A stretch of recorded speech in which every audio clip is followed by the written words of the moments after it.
नमस्कार, WH news digital मध्ये तुमचे स्वागत आहे। मी शीतल खवसे। आजच्या बातमीचे प्रायोजक आहे यश इलेक्ट्रॉनिक्स अँड फर्निचर्स, वाडी, नागपूर। आम्ही असतो बातम्यांच्या पुढे, बातम्यांच्या मागे। बातम्या लपवत नाही, दाखवितो। मग ते राजकारण असो किंवा सामाजिक, भ्रष्टाचार असो की अन्याय अत्याचार, आम्ही निर्भयपणे बातम्यांना देतो महत्व। तुम्ही सुद्धा महत्व द्या व आमच्या चॅनलला सबस्क्राइब करा। जाहिरात देऊन आम्हाला आर्थिक मदत करा। ऐकूया आजची पत्रकार परिषद। क्या आपके मकान की छत टपक रही है? बारिश में हर बार यही परेशानी? अब और नहीं, IBL एक्रेलिक केमिकल्स लेकर आया है छत टपकाव बंद करने का पक्का और असरदार सोल्यूशन। एकत्र आली, द्विभाषिक मुंबई राज्यात गेली। त्यात जी दिलेली आश्वासनं होती ती 23% लोकसंख्या म्हणून मराठी भाषिकाच्या राज्यात 23% विकासाला निधी, 23% लोकसंख्या म्हणून विदर्भातल्या पोरांना तज्ञ शिक्षणासाठी 23% प्रवेश, 23% आमदारांमधले मंत्री, 23% न्यायमूर्तीमधले, 23% वकिलांमधले न्यायमूर्ती आणि एक मराठी भाषिकाच्या राज्यात, कारण ते उपराजधानी होऊ लागली होती राजधानीची, म्हणून एक मराठी भाषिकाच्या राज्यात इथे अधिवेशन होईल अशी अभिवचनं दिली।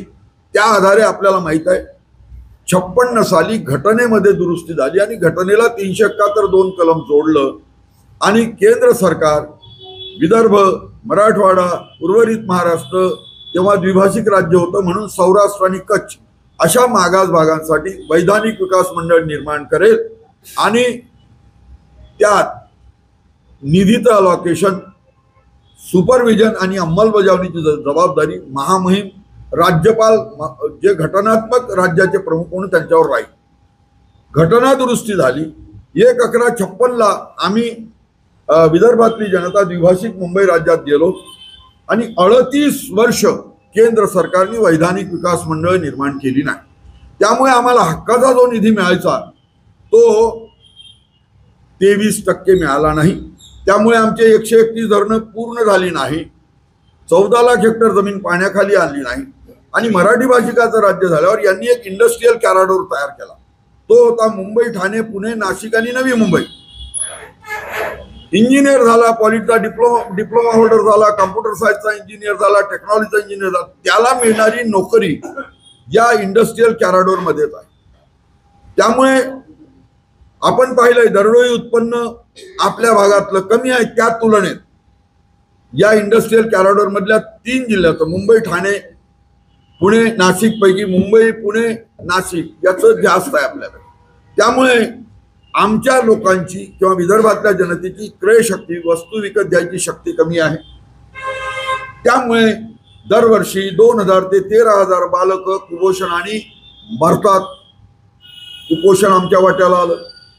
तिसरं असं की रोजगारांच्या संधी इथे तयार झाल्या नाही, म्हणजे 26 पैकी 23 खनिज आहे, 12माही वाहणाऱ्या नद्या आहे, 70% वीज आहे, शिवाय जंगल आहे, 54% जंगल आहे। पर्यावरणाच्या समतोलाला 33% पाहिजे, आमच्याकडे 54% जंगल आहे। एवढं सगळं असताना सुद्धा आमच्याकडे कारखानदारी आली नाही। पहिले 2च खनिजावर आली होती, एक लाईमस्टोन आणि कोळसा। आता कुठे लोखंडावर आली आहे, म्हणजे तिसरं इंडस्ट्री। अजून 20 खनिजावर काही आली नाही। त्याचे 2 दुष्परिणाम झाले। नंबर 1, आमचे पोरं तज्ञ शिक्षण घेतल्यावर बाहेर गेले, त्यामुळे कुटुंब विस्कळीत झाली। दुसरं, आमची जी पोरं तज्ञ शिक्षण घेतलं नाही त्यांना रोजगाराच्या संधी नाही म्हणून सोशिओ इकॉनॉमिक प्रश्न असणाऱ्या नक्षलवादांकडे गेले।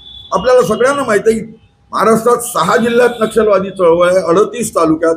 त्यातला एक नांदेड जिल्हा आणि किनवट तालुका सोडला तर 37 तालुके आणि 5 जिल्हे, एक यवतमाळ पश्चिमेतला सोडला तर 4 जिल्हे पूर्व विदर्भातले आहे।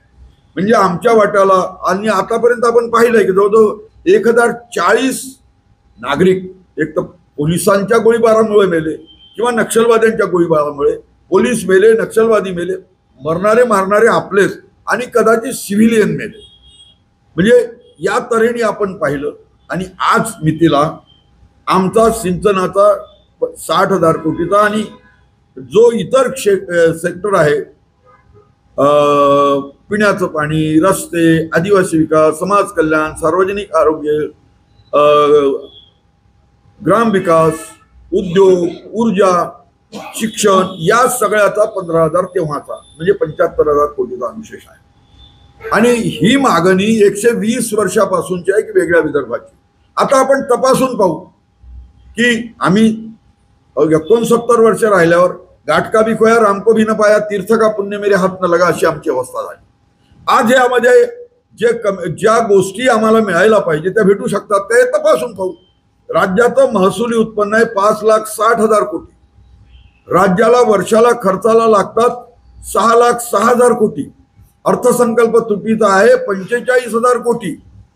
राज्यावर कर्जाचा डोंगर आहे 31 मार्च पर्यंत 7,82,000 कोटी.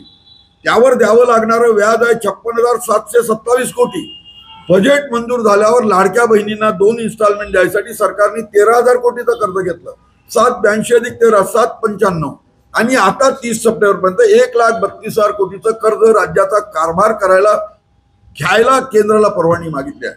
म्हणजे आता 30 सप्टेंबर पर्यंत राज्याचं उत्पन्न 5,60,000 कोटी आणि कर्ज व्याज हे टोटल होणार आहे 9,83,727 कोटी.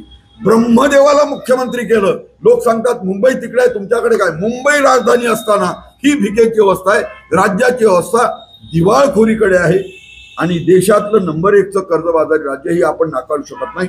त्यामुळे अशा अवस्थेत जेव्हा त्यांचा वर्षाचा खर्च भागू शकत नाही आणि आपण पाहिला 49,000 कोटी रुपये सार्वजनिक बांधकामचे कॉन्ट्रॅक्टर, पाटबंधारे विभागाचे कॉन्ट्रॅक्टर, जलसंधारण विभागाचे कॉन्ट्रॅक्टर आणि पाणी पुरवठा विभागाचे कॉन्ट्रॅक्टर यांचं देणं थकलाय. आपण पाहिलंय हर्षल पाटील नावाच्या एका कॉन्ट्रॅक्टरांनी बँकेची नोटीस आली हप्ता भरू शकत नाही म्हणून आत्महत्या केली. परवा गोंदियामध्ये एका ठेकेदाराने आत्महत्या केली.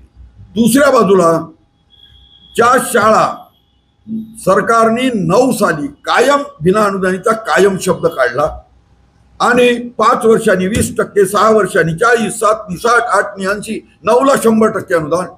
14 सालापर्यंत सगळ्या शाळा, सगळे कॉलेजेस, सगळ्या आश्रमशाळा ज्या विनाअनुदान तत्वावरच्या त्या याला आल्या आहे, अनुदानावर आल्या 100%. 60%च्या वर अनुदान कोणालाही दिलं नाही. आणि आपण पाहिलंय 18 वर्ष काम केल्यानंतर शिक्षक म्हणून त्या संस्थेला अनुदान मिळालं नाही म्हणून आपण पाहिलंय धनंजय नागरगोजे नावाच्या शिक्षकांनी आत्महत्या केली आहे. बीडमध्ये एक आत्महत्या यवतमाळ मधल्या शिक्षकांनी केली आहे. आतापर्यंत आम्ही शेतकरीच करत होतो. 20 वर्षात आम्ही 47,000 आत्महत्या झाल्या. आता कॉन्ट्रॅक्टर, दुसऱ्या बाजूला शिक्षक जो की समाजातला गुरुर ब्रह्मा, गुरुर विष्णू, गुरुर देव महेश्वरा, गुरु साक्षात परब्रह्म म्हणत होतो, त्यालाही आत्महत्या करून मरायची पाळी आली आहे. आणि म्हणून आम्ही 100 वर्ष राहिलो, आमचा अनुशेष भरू शकत नाही. आणि दुसरं एक सांगायचं म्हणजे हे म्हणतात ना की आमचा आर्थिक अनुशेष भरून द्या. बाबा रे, आर्थिक अनुशेष भरून निघाला म्हणायला तुम्हाला थोडीशी तरी जनाची नाही तर मनाची ठेवावी लागेल. कारण दरवर्षी CSR DSR 7.5 ते 12.5% वाढतात. जी धरणं इस्पेशली जिगाव टाकळी आणि लोअर पैनगंगा ही धरणं विदर्भ सिंचन महामंडळाच्या कायद्यात दुरुस्ती करून ही मोठी धरणं 11 आणि 12 नंबरला जोडली होती. तेव्हा ते धरण 30 वर्षाआधी हे जिगाव टाकळी त्याची किंमत होती सर 699 कोटी, 6 किलोमीटर लांबीचं धरण. आणि आज त्याची किंमत झाली आहे 34,926 कोटी आणि 38% जमिनीचं भूसंपादन व्हायचं आहे.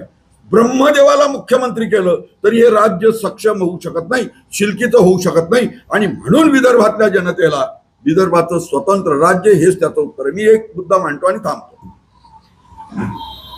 हे म्हणतात का विदर्भ सक्षम नाही, विदर्भ शिलकीचा नाही, विदर्भाला उत्पन्नाची साधन नाही. सर आय विटनेस आहे. यांनीच 14-15चा पहिला प्रतिविधानसभेत अर्थसंकल्प मांडला. तेव्हा त्यांनी 20% विजेचे दर कमी केले, नवे कर लावले नाही. तेव्हा उत्पन्न होतं विदर्भाचं 41,510 कोटी आणि 20% विजेचे दर कमी केले, नवे कर लावले नाही तरी खर्च होता 41,400. म्हणजे 14-15ला झालं असतं तर ते 110 कोटी शिलकीचं झालं असतं. 17-18ला 13,000 कोटींनी उत्पन्न वाढलं. तेव्हाही सरांनी 20% विजेचे दर कमी केले, नवे कर लावले नाही तरी खर्च होता 52,380 कोटी. बजेट सिल्कीचं होतं 1,660 कोटी रुपये. आज जर विदर्भाचं राज्य झालं, तुम्ही 7200 मेगावॅट वीज तयार करता, त्यापैकी 2200 मेगावॅट वापरता, 5000 मेगावॅट तिकडे जाते. तुम्ही मागली त्याला वीज दिली, शेती पंपाला फुकट दिली, उद्योग आणि व्यवसायाला अर्ध्या किमतीत दिली, प्रायव्हेट कन्झ्युमरला अर्ध्या किमतीत दिली, तरी फक्त तुम्हाला 1100 मेगावॅट युनिट 1100 मेगावॅट वीज लागते. 2200 अधिक 1100 3300, 7000 मधून 3300 काढले तर 3900 मेगावॅट वीज वाचते. आणि कोळसा हे खनिज चंद्रपूर, यवतमाळ आणि नागपूर 3च जिल्ह्यात आहे. आणि ही वीज तुम्ही, कारण पश्चिम महाराष्ट्रात कोयनेचा एकच प्रकल्प आहे, मराठवाड्यात परळीचा एकच प्रकल्प आहे, उत्तर महाराष्ट्रात भुसावळ आणि नाशिकचे 2 बारके प्रकल्प आहेत. आणि ही जर वीज आपण वेगळं राज्य झाल्यावर महाराष्ट्राला, उर्वरित महाराष्ट्राला म्हणा किंवा महाराष्ट्राला म्हणा, आपण नव्या 18 रुपये 1 पैशानी नाही, 500 युनिटच्या वरच्या जुन्या 5.5 म्हणजे 1556 पैकी 15.5 रुपयांनी विकली. एका वर्षात तुम्हाला 44,850 कोटी रुपये विजेतून मिळते. दुसऱ्या वर्षी तेवढेच धरले तर 89,000 कोटी होते. तुमचा अनुशेष 75,000 कोटीचा जाऊन 14,000 कोटींनी आज जे नंबर 1चं कर्जबाजारी दिवाळखोरीत निघालेलं महाराष्ट्र आहे. विदर्भ देशातलं नंबर 1चं सिल्कीचं आणि सिल्कीचंही होईल आणि व्हायबल स्टेट होईल. माझं निवेदन संपलं.